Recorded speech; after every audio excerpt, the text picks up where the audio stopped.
Hello everyone, welcome to my channel. साथियों, हमारी आज की कहानी है सकारात्मक सोच। एक राज्य के राजा आखेट के शौकीन थे। एक बार वे अपने मंत्री के साथ शिकार करने के लिए जंगल में निकल पड़े। रास्ते में एक जगह ऐसी थी जहां दोनों ओर कटीली झाड़ियां थीं। उसे पार करते समय राजा के वस्त्र झाड़ियों में उलझ गए। उसने कपड़ों को निकालने का प्रयास किया तो उसकी उंगली में घाव हो गया। मंत्री उस घाव पर पट्टी बांधने लगा और पट्टी बांधते बांधते बोला, कोई बात नहीं महाराज, प्रभु जो करते हैं अच्छा ही करते हैं। राजा को बहुत क्रोध आया। उसने मंत्री से कहा, अरे मेरी तो उंगली कट गई, कितना रक्त बह गया। पता है कि मुझे कितना दर्द हो रहा है, और तू कहता है ईश्वर जो करता है अच्छा ही करता है। जा यहाँ से, मुझे तेरा साथ नहीं चाहिए, मैं अकेला ही चला जाऊंगा। ऐसे मूर्ख से तो अकेले ही भला। मंत्री ने कहा, जो आज्ञा महाराज, मैं चला जाता हूँ। राजा अकेले ही चल पड़े। चलते चलते वे भटक गए और दूसरे राज्य में पहुँच गए। वहाँ उन लोगों का कोई त्योहार था। इस अवसर पर उनके यहाँ मानव बलि देने की परंपरा थी। वे बलि के लिए किसी पुरुष की खोज में थे। उन्होंने राजा को देखा तो बड़े खुश हुए, क्योंकि उन्हें बलि के लिए एक सुंदर हष्ट-पुष्ट पुरुष जो मिल गया था। उनके मुखिया ने कहा कि बलि के लिए यह एकदम उचित है, इसकी बलि से तो देवी बहुत प्रसन्न हो जाएगी। उन्होंने राजा को पकड़ लिया और उसे बलि के लिए नहलाया जाने लगा। पुजारी की नज़र राजा की कटी हुई उंगली पर पड़ी। उसने कहा, अरे यह तो अंग भंग है, इसकी बलि नहीं चढ़ाई जा सकती।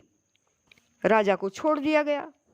राजा अपनी नगरी की ओर चला जा रहा था। वह सोचता जाता था कि मंत्री ठीक ही कह रहा था कि ईश्वर जो करता है अच्छा ही करता है।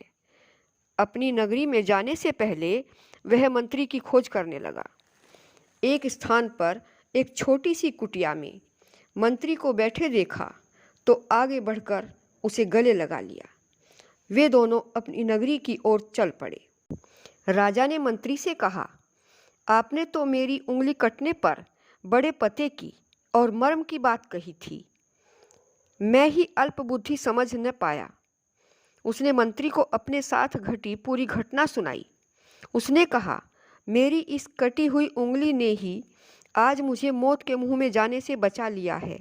मेरे अच्छे मंत्री, तुमने बिल्कुल सही कहा था कि ईश्वर जो करता है अच्छा ही करता है। लेकिन मुझे बताओ कि मेरे घायल होने से तो भला हुआ, पर मैंने आप जैसे तत्वदर्शी का जो अपमान किया और आपको निकाल दिया, उसमें प्रभु ने आपकी कौन सी भलाई देखी? मंत्री ने मुस्कुराते हुए कहा, यह तो और भी अधिक अच्छा हुआ। यदि आप मुझे दुत्कार न देते तो मुझे आपके साथ ही रहना था। तब सिपाही मुझे भी पकड़ कर ले जाते। आप तो घायल होने के कारण छूट जाते, परंतु मैं तो अंगभंग नहीं था, तब वह मेरी ही बलि चढ़ा देते। मेरे ऊपर तो प्रभु ने विशेष कृपा की कि जख्मी भी न किया और मृत्यु का ग्रास बनने से भी बचा लिया। इसलिए यही कहना उचित है कि प्रभु जो करते हैं हमारे कल्याण के ही लिए करते हैं। साथियों, यह कहानी हमें सिखाती है कि हमेशा सकारात्मक सोच रखनी चाहिए। सकारात्मक सोच हमें कभी निराश नहीं होने देगी और हम कठिन से कठिन परिस्थितियों का सामना आसानी से कर पाएंगे। अगर आपको यह वीडियो अच्छी लगी हो तो इसे लाइक कीजिए, शेयर कीजिए, कमेंट कीजिए और सब्सक्राइब अवश्य कीजिए। पूरी कहानी सुनने के लिए धन्यवाद।